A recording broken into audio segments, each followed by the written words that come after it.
Welcome to A9 TV news. ముందుగా బులెటిన్లోని headlines చూద్దాం. కప్పలబండ పారిశ్రామిక వాడకు చేరుకున్న మంత్రి, స్థానికులు, కార్యకర్తలు ఆప్యాయంగా పలకరించిన Lokesh. YSR Architecture and Fine Arts University విద్యార్థులతో భేటీ.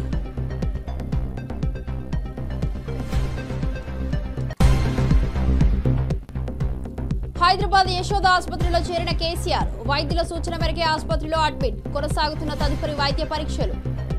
ఇటీవలే చికిత్స పొంది డిశ్చార్జ్ అయిన మాజీ ముఖ్యమంత్రి.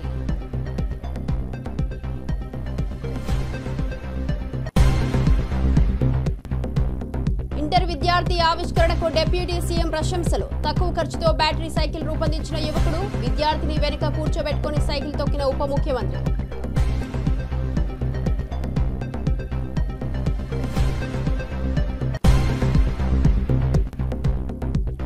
చేనేత అభివృద్ధిపై తుమ్మల సమీక్ష సమావేశం. నూలు సబ్సిడీ, రుణాల పంపిణీ, మార్కెటింగ్ వ్యూహాలపై అధికారులతో చర్చ. చేనేత రంగాన్ని బలోపేతం చేయాలని స్పష్టం.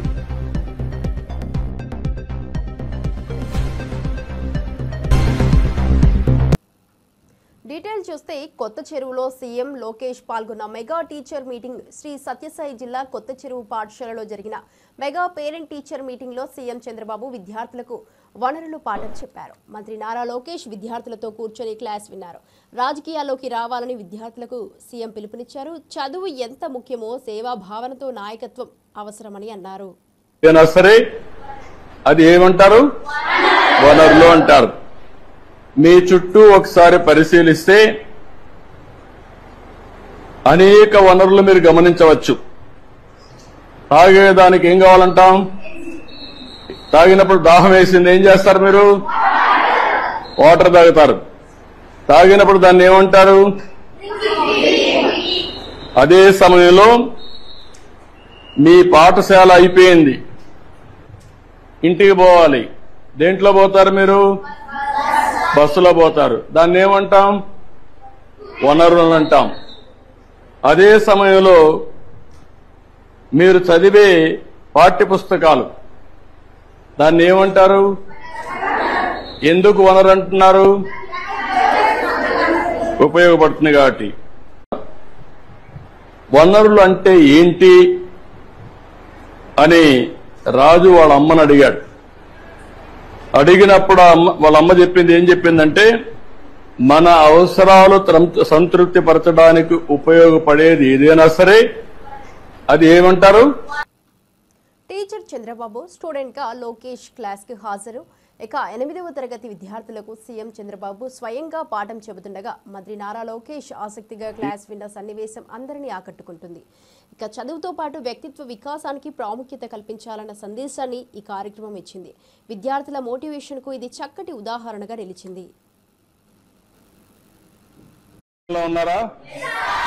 వేరే ఎక్కడ ఆలోచనలు ఉన్నాయా? మళ్ళా నేను చెప్పగలుగుతారా? నేను చెప్పింది యాజ్ ఇట్ ఈజ్ మీరు చెప్పాలి. సరేనా? సిద్ధమేనా? ఓకే. మొదటి టాపిక్,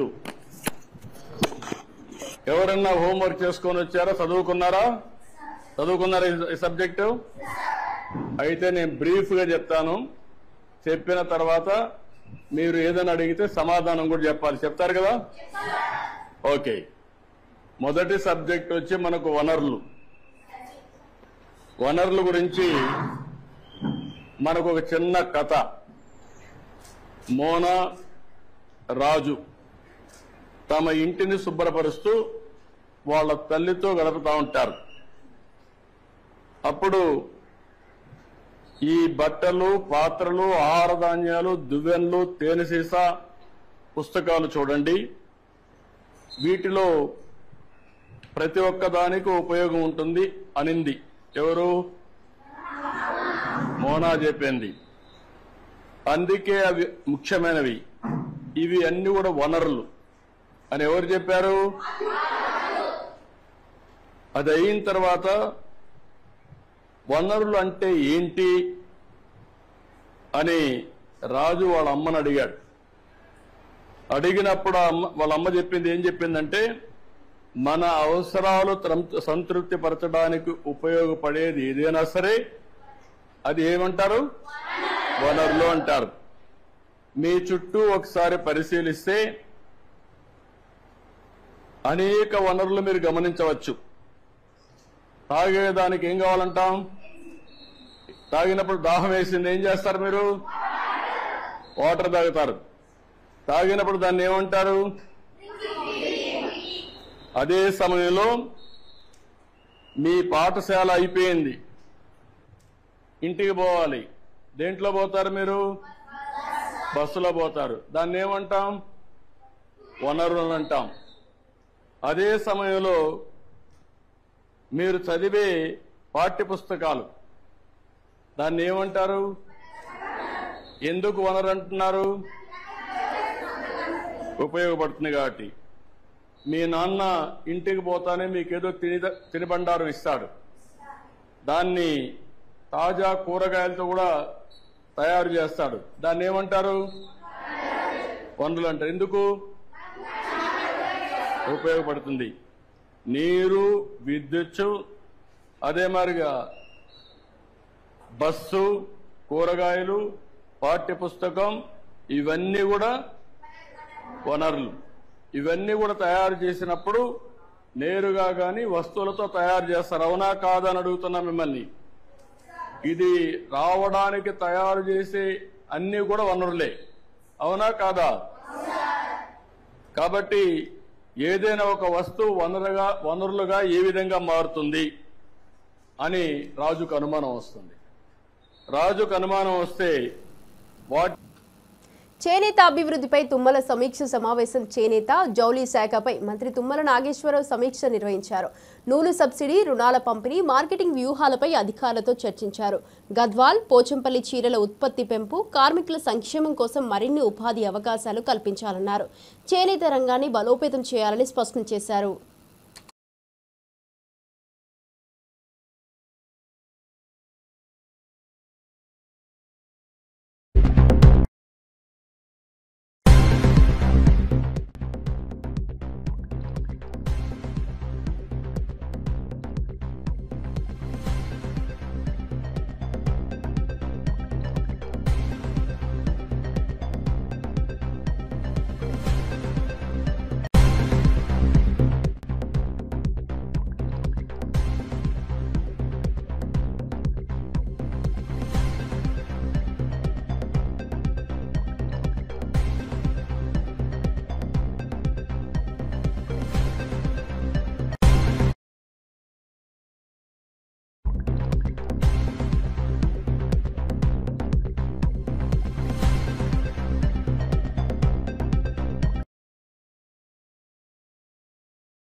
బెట్టింగ్ యాప్స్ పై ఈడీ కేసు నమోదు. సినీ ప్రముఖులు విజయ్ దేవరకొండ, రానా, మంచులక్ష్మి తదితరులపై బెట్టింగ్ యాప్స్ ప్రమోషన్ నేపథ్యంలో ఈడీ కేసులు నమోదు చేసింది. పీఎంఎల్ఏ చట్టం కింద విచారణ జరగనుంది. సైబరాబాద్ పోలీసులో ఎఫ్ఐఆర్ ఆధారంగా ఈ విచారణ మొదలైంది. సినీ సెలబ్రిటీలు, ఇన్ఫ్లుయెన్సర్లను ప్రశ్నించే అవకాశం ఉంది.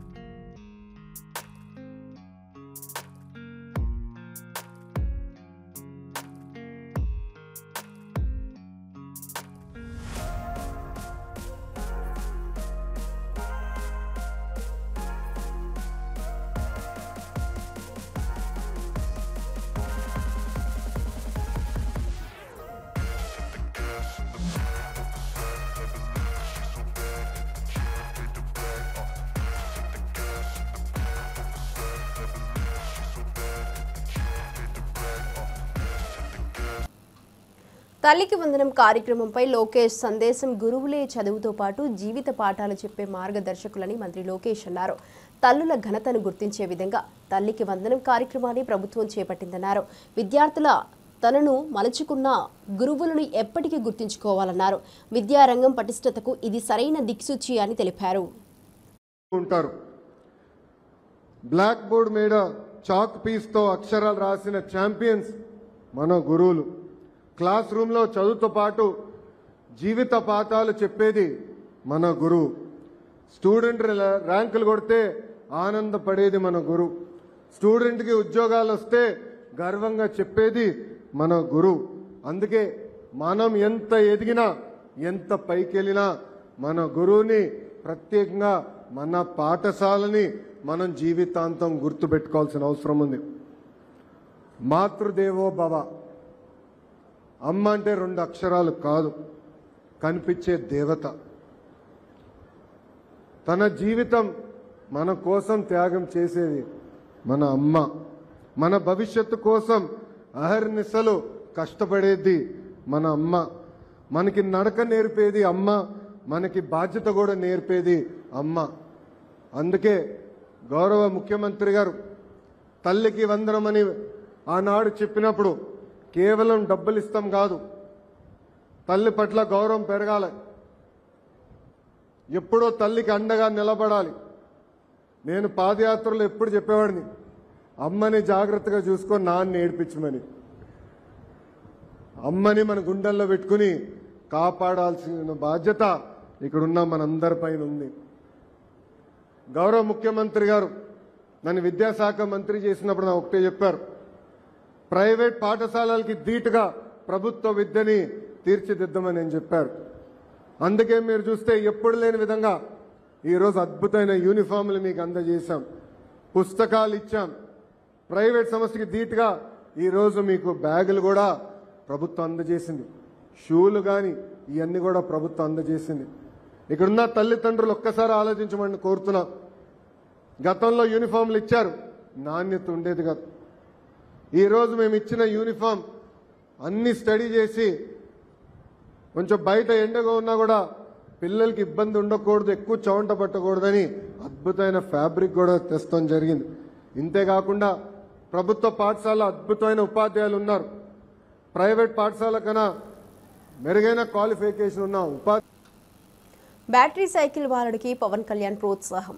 బ్యాటరీ సైకిల్ రూపొందించిన విద్యార్థి సిద్ధు సైకిల్ను స్వయంగా నడిపిన పవన్ కళ్యాణ్ ₹1,00,000 ప్రోత్సాహంగా ప్రకటించారు. యువతలో ఉన్న ప్రతిభను గుర్తించి ప్రోత్సహించాల్సిన అవసరం ఉందని చెప్పారు.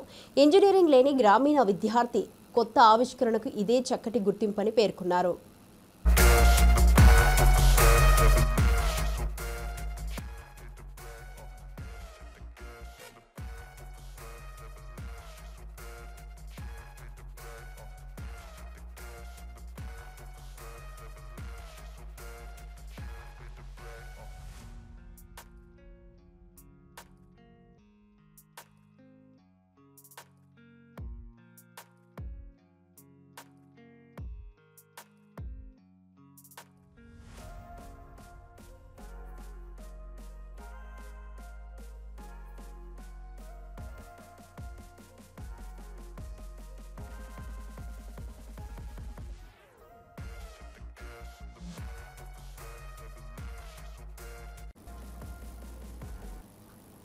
కేసీఆర్ ఆరోగ్య పరీక్షల కోసం యశోద ఆసుపత్రికి బీఆర్ఎస్ అధినేత కేసీఆర్ సాధారణ ఆరోగ్య పరీక్షల నిమిత్తం హైదరాబాద్లోని యశోద ఆసుపత్రిని సందర్శించారు. గతంలో చేసిన చెకప్కు ఫాలోఅప్గా ఈసారి వచ్చినట్టు సమాచారం. వైద్యుల పర్యవేక్షణలో టెస్టులు పూర్తయ్యాయి. ఆయన ఆరోగ్యంపై అభిమానుల ఆందోళనకు ఇది ఓ ఊరట.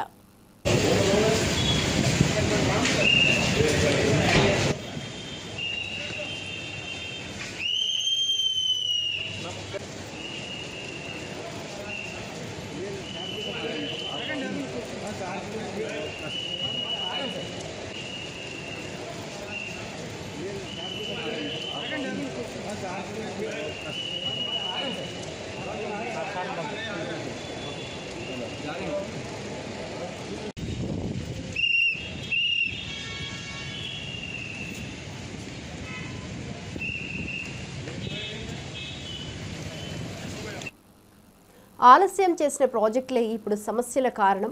10 ఏళ్లుగా పెండింగ్లో ఉన్న ప్రాజెక్టులను పూర్తి చేయకపోవడమే ప్రస్తుతం ఏర్పడిన సమస్యలకి మూల కారణమని డిప్యూటీ సీఎం భట్టి విక్రమార్క అన్నారు. కాంగ్రెస్ ప్రభుత్వం వాటిని త్వరగా పూర్తి చేస్తుందని హామీ ఇచ్చారు. ప్రజల నమ్మకాన్ని నిలబెట్టుకునేందుకు తాము కృషి చేస్తామన్నారు. ఏరియా తక్కువ ఉన్నప్పుడు కూడా బచావత్ ట్రిబ్యునల్ వేసినప్పుడు అప్పటి వరకు ఉన్నటువంటి ఉమ్మడి రాష్ట్రంలో ఉన్న ప్రాజెక్టులన్నిటి కూడా నీటి కేటాయింపులు ఇవ్వాలనేటువంటి ఆలోచనతో మనకి మిగతా రాష్ట్రాల క్యాచ్మెంట్ ఏరియా కంటే కూడా తక్కువ ఉంటే కూడా కొద్దిగా ఎక్కువ కేటాయించారు. దీనికి కారణం ఏంటంటే ఆల్రెడీ ప్రాజెక్టులు కట్టుకొని ఉంటే, ఇరిగేషన్ ఏరియా నడుస్తూ ఉంటే ట్రిబ్యునల్స్ కంపల్సరీ ఆ వాటర్ అలాట్మెంట్ చేయాలి. దాంట్లో భాగంగానే మనకు కొన్ని కేటాయించారు. ఆయన ఆ బచావ్ ట్రిబ్యునల్ ఇచ్చినటువంటి జడ్జిమెంట్ పైన సరే ఎవరో ఓ పెద్ద మనిషి సుప్రీంకోర్టు పోవటం వల్ల అది ఆగిపోయింది. మధ్యలో ఆ తర్వాత బ్రజేష్ కుమార్ ట్రిబ్యునల్ వచ్చింది. ఈ మధ్యలో 2004లో ఈ ట్రాన్సిట్ పీరియడ్ లో కృష్ణానది పైన ఇంకా త్వరితగతిన కొన్ని ప్రాజెక్టులు టేకప్ చేసి కంప్లీట్ చేస్తే రేపొద్దున మళ్ళీ బ్రజేష్ కుమార్ వచ్చినప్పుడు వాటర్ అలాట్మెంట్ కూడా సీరియస్ గా ఉంటుంది. క్యాచ్మెంట్ ఏరియా కంటే కూడా ఈ ప్రాజెక్టులు ఆన్ గోయింగ్ ఉంటాయి కాబట్టి కంపల్సరీ ఇవ్వాల్సినటువంటి పరిస్థితి వస్తుందనేటువంటి ఆలోచనతో ఆనాటి ఉమ్మడి రాష్ట్రంలో కాంగ్రెస్ ప్రభుత్వం సీరియస్ గా అన్ని ప్రాజెక్టులు టేకప్ చేసింది. ఆ చేసినటువంటి ప్రాజెక్టులన్నింటినీ ఈ 10 సంవత్సరాల టీఆర్ఎస్ ప్రభుత్వం కంప్లీట్ చేసి ఉంటే ఈ రోజు అసలు ప్రాబ్లం లేదు. కేవలం టీఆర్ఎస్ ప్రభుత్వం ఆ మనం స్టార్ట్ చేసిన ప్రాజెక్టులు పూర్తిగా కంప్లీట్ చేయలేదు, యూటిలైజేషన్ లో తీసుకొని రాలేదు కాబట్టే ఈ రోజు అసలు కృష్ణా జలాలపైన మనకి నీళ్ల సమస్య అని చర్చ వస్తాం. అంటే దీని మొత్తానికి కారణం ద్రోహం జరిగిందంతా టీఆర్ఎస్ ప్రభుత్వం వారి నాయకత్వం కంప్లీట్ చేయలేకపోవటం వల్లనే తెలంగాణ రాష్ట్రానికి చాలా పెద్ద నష్టం జరిగింది. ఆ నష్టాన్ని ఇప్పుడున్నటువంటి ప్రభుత్వం రేవంత్ రెడ్డి గారి నాయకత్వంలో ఉత్తమ్ కుమార్ రెడ్డి గారు ఇద్దరు కలిసి సీరియస్ గా కేంద్రం పైన కొట్లాడుతా ఉన్నారు నీటి కేటాయింపు కోసం. ఇది ప్రధానంగా మనం ప్రజల్లో తీసుకొని. తెలంగాణలో వరి అవసరం లేదన్న బీజేపీ ఎంపీ, దేశంలో ఎవ్వరూ ఆకలితో చనిపోవడం లేదని, అందుకే తెలంగాణలో వరి సాగు అవసరం లేదని బీజేపీ ఎంపీ కొండా విశ్వేశ్వరరెడ్డి అన్నారు. ఈ వ్యాఖ్యలు తీవ్ర విమర్శలకు దారితీశాయి. వరి రైతుల కష్టాలను గౌరవించని వ్యవహారం ఇదంటూ రైతు సంఘాలు ఆగ్రహం వ్యక్తం చేశాయి. చెప్పిండు లెక్కలేందంటే 1 కోటి టన్నులు మనం తింటామంట, మనం 1 కోటి టన్నులు తినము. యావరేజ్గా ఒక మనిషి 72 కేజీలు తింటాడు ఈ ఏడాదికి. ఒక మనిషి అంటే యావరేజ్గా చిన్నపిల్లలు తక్కువ తింటారు, ముసలి తక్కువ తింటారు, లేబర్ పనిచేసేటోళ్ళు ఎక్కువ. యావరేజ్గా 72 కేజీలు. 4 కోట్ల జనాభా ఇంటూ 72 కేజీలు అంటే అవి 27-29 లక్షల టన్నులు అవుతుంది. అది బియ్యం అంటే అది బియ్యం తయారవుతానికి ఎన్ని ఒడ్లు కావాలి, కన్వర్షన్ రేషియో యాడ్ చేస్తే దాదాపు 45 లక్షల టన్నులు. మనం తినే వరి 45 లక్షల టన్నులు తింటే మనం పండించే వరి 2,80,000 టన్నులు పండిస్తాం. ఎవరికి అవసరం ఇది? వరి లేక ఎవరైనా ఆకలితో చచ్చిపోతుండ్రా? భారతదేశంలో ఒక్కడు కూడా చచ్చిపోతుంది. ప్రతి రాష్ట్రంలో వరి ఎక్కువ ఉన్నది, ప్రతి రాష్ట్రంలో. మన తెలంగాణలో వరి అవసరం లేదు. మనం తినే వరి వెనకట మాజీ ముఖ్యమంత్రి ఏదో చెప్పిండు లెక్కలేందంటే 1 కోటి టన్నులు మనం తింటామంట, మనం 1 కోటి టన్నులు తినము. యావరేజ్గా ఒక మనిషి 72 కేజీలు తింటాడు ఈ ఏడాదికి. ఒక మనిషి అంటే యావరేజ్గా చిన్నపిల్లలు తక్కువ తింటారు, ముసలి తక్కువ తింటారు, లేబర్ పనిచేసేటోళ్ళు ఎక్కువ. యావరేజ్గా 72 కేజీలు. 4 కోట్ల జనాభా ఇంటూ 72 కేజీలు అంటే అవి 27-29 లక్షల టన్నులు అవుతుంది. అది బియ్యం అంటే అది బియ్యం తయారవుతానికి ఎన్ని ఒడ్లు కావాలి, కన్వర్షన్ రేషియో యాడ్ చేస్తే దాదాపు 45 లక్షల టన్నులు. మనం తినే వరి తెలంగాణ లేని మ్యాప్పై దాసోజు శ్రావణ్ మండిపాటావు. బీజేపీ నేత పీవీఎన్ మాధవ్ బహుకరించిన ఇండియా మ్యాప్లో తెలంగాణను తీసివేసిన విషయాన్ని బీఆర్ఎస్ ఎమ్మెల్సీ దాసోజు శ్రావణ్ తీవ్రంగా ఖండించారు. టీడీపీ నేత నారా లోకేష్ కు బుద్ధి ఉండాలన్నారు. బీజేపీ టీడీపీలు తెలంగాణ అస్తిత్వాన్ని అపహాస్యం చేస్తున్నాయన్నారు. ఈ భారతదేశం మ్యాప్ లో గనక మీరు నిశ్చితంగా కొంత జూమ్ చేసి గనక మీరు చూసినట్లయితే మిత్రులారా, దీంట్లో ఛత్తీస్గఢ్ కనబడుతుంది, కొత్తగా ఏర్పడ్డ ఛత్తీస్గఢ్ రాష్ట్రం కనబడుతుంది, జార్ఖండ్ రాష్ట్రం కనబడుతుంది. కానీ 70 సంవత్సరాల పాటు నిరంతర పోరాటాల తర్వాత, త్యాగాల తర్వాత, ప్రజాస్వామిక ఉద్యమం తర్వాత, రాజ్యాంగ నిబద్ధతతో తెలంగాణ రాష్ట్రాన్ని మనం సాకారం చేసుకుంటే ఘనమైనటువంటి ఒక సాంస్కృతిక చరిత్ర కలిగినటువంటి ప్రత్యేకమైనటువంటి ఒక తెలంగాణ చరిత్ర కలిగినటువంటి తెలంగాణ పటం మాత్రం ఈ మ్యాప్ లో కనబడతలేదు. ఇచ్చేటాయనకు బుద్ధి లేదు, తీసుకునేటాయనకు కూడా బుద్ధి లేనట్టుగా స్పష్టంగా కనబడతా ఉంది. Is this not an insult to Telangana? ఇవాళ బీజేపీ, తెలుగుదేశం 2 పార్టీలు కలిసి తెలంగాణ అస్తిత్వాన్ని అపహాస్యం చేసినట్లు కాదా అని చెప్పని ఈ సందర్భంగా నేను ప్రశ్నిస్తా ఉన్నాను. ఈ భారతదేశం మ్యాప్ లో గనక మీరు నిశ్చితంగా కొంత జూమ్ చేసి గనక మీరు చూసినట్లయితే మిత్రుల తెలంగాణలో కల్తీ కళ్ళు తాగి 6 మృతి చెందారని బీజేపీ రాష్ట్ర అధ్యక్షుడు రామచంద్రరావు అన్నారు. కొందరికి కిడ్నీలు దెబ్బతిన్నాయన్నారు. ఎక్సైజ్ శాఖ కళ్ళు వ్యాపారులతో కుమ్మక్కై నిఘా లేకుండా వ్యవహరిస్తోందని ఆరోపించారు. మత్తు పదార్థాలపై ప్రభుత్వ వైఫల్యం స్పష్టమన్నారు. అక్కడ వ్యక్తిని ఎవరైతే వెళ్ళారో అక్కడికి వాళ్ళు తాగిన తర్వాత అనధికారికంగా తెలిసింది 6 చనిపోవడం జరిగింది. ఈరోజు నిమ్స్ హాస్పిటల్లో దాదాపు 31 మంది ఇక్కడ అడ్మిట్ అయి ఉన్నారు. అందులో కొంతమంది ఐసీయూలో ఉన్నారు. 7గురికి కిడ్నీ ఫెయిల్ అయినాయి. వాళ్ళకి డయాలసిస్ కూడా చేసేటటువంటి ప్రయత్నం చేస్తూ ఉన్నారు. మిగతా వాళ్లకు గ్యాస్ట్రోఎంట్రాలజీ సంబంధించినటువంటి ఒక ఏవైతే వాళ్ళకి ఇర్రెగ్యులర్ జరిగిందో ఇవన్నీ కూడా ఈరోజు నిమ్స్ డాక్టర్లు వారి ప్రయత్నాలు వాళ్ళు చేస్తూ ఉన్నారు. ఏది అయినప్పటికీ కూడా లోపల వాళ్ళ పరిస్థితి చూస్తూ ఉంటే చాలా బాధగా అనిపిస్తుంది. కళ్ళులో మామూలు కళ్ళు చెట్ల మీద తీసుకుంటేనో అది పెద్ద పాయిజన్స్ కాదు, అడల్టరేటెడ్ అయితేనే ప్రావిజన్స్ చెప్పేసి కూడా డాక్టర్స్ చెప్తా ఉన్నారు. దీంట్లో కలిపింది మందు అంటే ఎన్డీపీఎస్ కింద వచ్చేటటువంటి ఒక psychotropic substance, controlled substance, డైజోఫామ్, అల్ఫ్రదమా, chlorophyll లాంటి ఒక ఏవైతే డ్రగ్స్ ఉంటాయో దానికి కలిపి అక్కడ సప్లై చేయడం జరిగిందని స్పష్టంగా అర్థమవుతుంది. 1 బాటిల్ 2 బాటిల్ తాగిన వాళ్ళు ఉన్నారు. వాళ్ళ కిడ్నీలు ఫెయిల్ అయినాయి. అంటే ఎంత సీరియస్గా మందు కలిపి ఉండొచ్చు మీరు ఒక్కసారి ఆలోచించండి. ఎక్సైజ్ డిపార్ట్మెంటు కుమ్మక్కై కాంట్రాక్టర్స్తోని ఈ యొక్క మందు సప్లై విచ్చలవిడిగా జరుగుతుందని చెప్పేసి మేము భావిస్తూ ఉన్నాం. జనరల్ స్టోర్స్లో దొరికేటటువంటి ఒక ఏవైతే వస్తువులు అనేది దొరుకుతూ ఉన్నాయి ఇవన్నీ కిరాణా దుకాణాల్లో. ఇది ఒక ఇన్సిడెంట్, ఈ యొక్క సంఘటన ఈ రోజే కాదు, 6వ తారీఖు కన్నా ముందు కూడా వికారాబాద్లో జరిగింది, కామారెడ్డిలో జరిగింది, మరి అనేక ప్రాంతాలు జరిగినాయి. కొన్ని బయటకు వస్తున్నాయి, కొన్ని బయటికి రావట్లేదు. కాబట్టి నేను ప్రభుత్వాన్ని డిమాండ్ చేస్తూ ఉన్నాను, కల్తీ మందు కలిపేటటువంటి ఒక ఏవైతే దుకాణాలు ఉంటాయో దాన్ని వెంటనే మూసివేయాలి. ఎక్సైజ్ డిపార్ట్మెంట్ రోజు తనిఖీ చేసి ఏ విధంగా వీళ్ళు కళ్ళు అమ్ముతున్నారా, కళ్ళు కలుపుతున్నారా అనే విషయం కూడా వాళ్ళు చూడాల్సిన బాధ్యత వాళ్ళకు ఉన్నది. కాబట్టి ఈరోజు ఎవరైతే చనిపోయారో వాళ్లకు మా తరఫు నుంచి మేము ప్రగాఢమైన సంతాపం తెలుపుతున్నాం. డాక్టర్లు వాళ్ళ ప్రయత్నం వాళ్ళు చేస్తూ ఉన్నారు. కొంతమంది ఇంకా సీరియస్గా ఉన్నారు.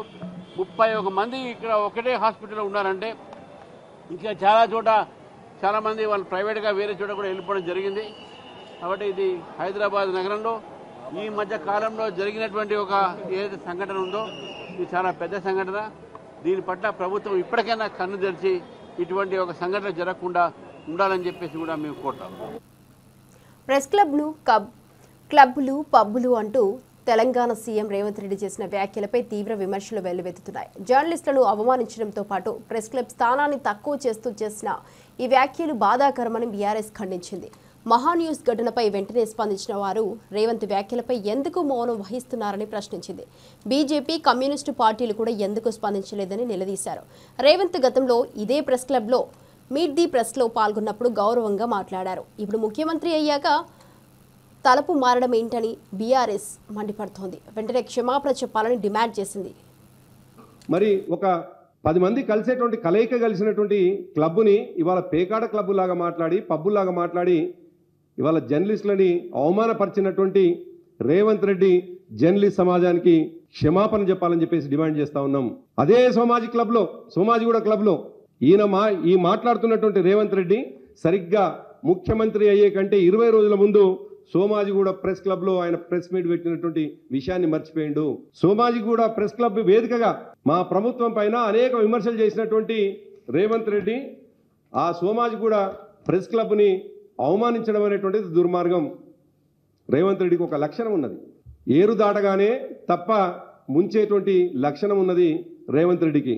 అందుకే ఆయన అనేక సందర్భాల్లో ఒక మాట చెప్పుకుంటూ వస్తున్నాడు, నేను నల్లమల బిడ్డను తొక్కుకుంటొచ్చి ముఖ్యమంత్రి అయినని. ఎస్, నువ్వు ఉత్తమ్ కుమార్ రెడ్డిని తొక్కింది వాస్తవమే, నువ్వు కోమటిరెడ్డి వెంకటరెడ్డిని తొక్కింది వాస్తవమే, నువ్వు శ్రీధర్ బాబుని దొక్కుంటూ వచ్చింది వాస్తవమే. నువ్వు కాంగ్రెస్ జెండాలను మోసినటువంటి అనేక మంది నాయకులని, త్యాగాలు చేసినటువంటి నాయకులని నీ కుట్రలతోటి, నీ కుతంత్రాలతోటి తొక్కుకుంటూ వచ్చింది వాస్తవమే. కానీ చివరికి నీ మాట, నీ గొంతయి ప్రపంచానికి వినిపించినటువంటి జర్నలిస్టులను కూడా నేను తొక్కుతా అని చెప్పేసి మాట్లాడము, గతంలో మాట్లాడినాం. చివరికి వేదిక అయినటువంటి సోమాజిగూడ ప్రెస్ క్లబ్ని కూడా క్లబ్గా మాట్లాడి మాజీ సీఎం జగన్ కు కోవూరు ఎమ్మెల్యే ప్రశాంత్ రెడ్డి ఎదురైన అవమాన ఘటనపై ప్రశ్నలు సంధించారు. మహిళలపై అసభ్య వ్యాఖ్యలు చేయడం ఎంతవరకు సమంజసమని ప్రశ్నించారు. అవినీతిపై ప్రశ్నించాలని, తమ పార్టీ మహిళా నేతపై వైఎస్ఆర్సీపీ నేతలు అవహేళన చేస్తున్నారని మండిపడ్డారు. జగన్ కుటుంబంపై ఇలాగే మాట్లాడితే ఊరుకుంటారా అని నిలదీశారు. ఆ వ్యాఖ్యలను జగన్ వెంటనే వెనక్కి తీసుకోమని చెప్పలేదంటే అలాంటి నేతలను ప్రోత్సహిస్తున్నారని ఆరోపించారు. తనకు రాష్ట్ర వ్యాప్తంగా అండగా మద్దతు రావడానికి కారణం కాంగ్రెస్ పార్టీ నాయకత్వమేనని చెప్పారు. మహిళల గౌరవం కోసం పోరాటం ఆపబోమని స్పష్టం చేశారు. ఒక ఎమ్మెల్యేనైనా నన్ను ఎలాంటి మాటలు మాట్లాడాడో అదేవిధంగా ఈ బుచ్చిరెడ్డిపాళెంలో ఈరోజు ఎంతోమంది మహిళా కౌన్సిలర్లు ఉన్నారు, చైర్మన్ ఉన్నారు.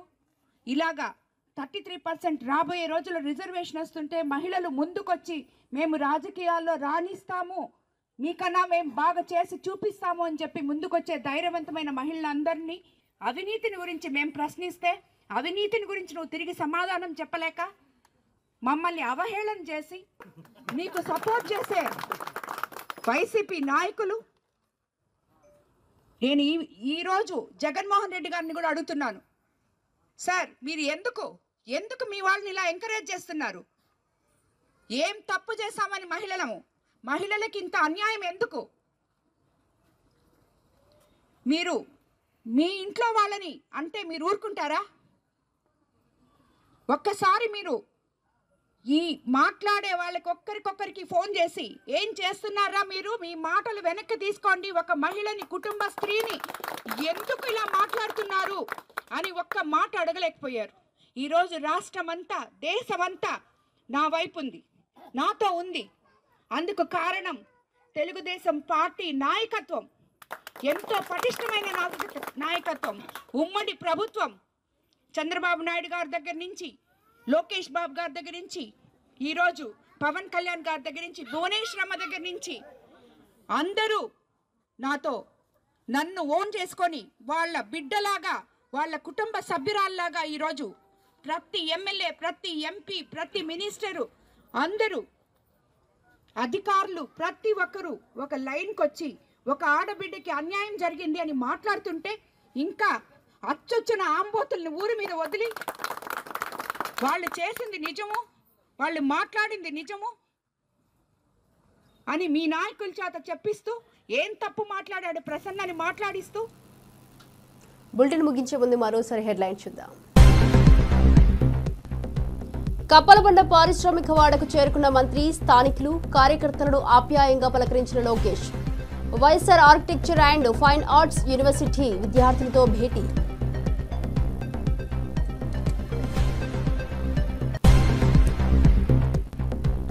హైదరాబాద్ యశోద ఆసుపత్రిలో చేరిన కేసీఆర్. వైద్యుల సూచన మేరకే ఆసుపత్రిలో అడ్మిట్, కొనసాగుతున్న తదుపరి వైద్య పరీక్షలు. ఇటీవలే చికిత్స పొంది డిశ్చార్జ్ అయిన మాజీ ముఖ్యమంత్రి.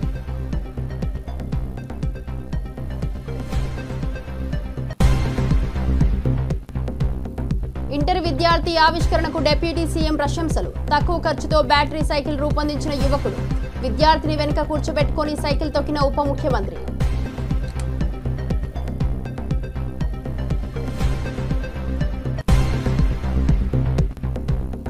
చేనేత అభివృద్ధిపై తుమ్మల సమీక్ష సమావేశం. నూలు సబ్సిడీ, రుణాల పంపిణీ, మార్కెటింగ్ వ్యూహాలపై అధికారులతో చర్చ. చేనేత రంగాన్ని బలోపేతం చేయాలని స్పష్టం.